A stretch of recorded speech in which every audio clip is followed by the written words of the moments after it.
So guys, papakilala ko na sa inyo yung pinsan. Sorry guys, nagyanto kasi magpapaganda. So, ito na nga pala siya. Ay, wait. Ang pangalan niya is Dimples M. Agustin. Ito na siya. Hello guys. Bungi sa Shari.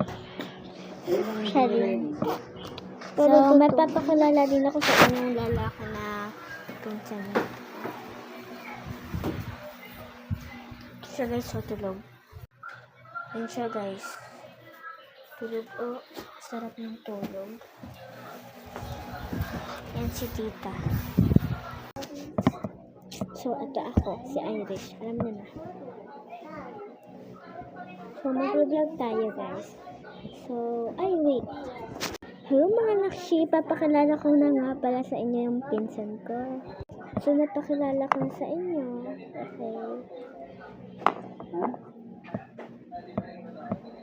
Wait lang guys.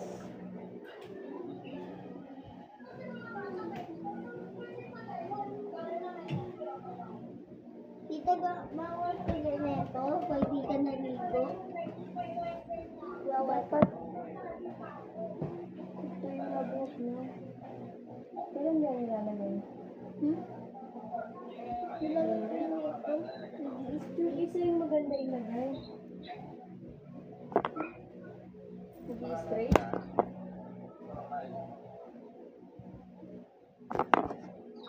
Magiging ganyan din tita pag nilagyan.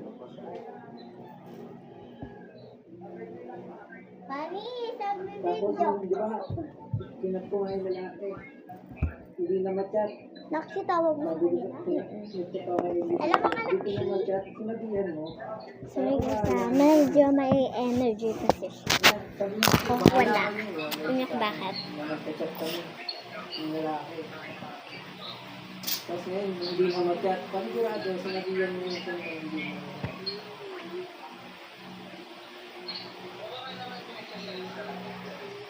kung hindi mo. Wala na. O eh. bakit kita ko? Saan ba? Tapos, tinig siya sa akin. Kaya kalkan siya ng kalkan ng cellphone ko. Sinabi niya pa talaga. Kasi, di ba nga, nung sa mga partner. So, babay na mga nakshi kasi. Friend ako ng babae. So, babay na mga nakshi kasi pa tapos na yung video. So, ayun lang. Bye. Ay, yung lalaki pala na pinsan ko si Dylan Anderson Agustin.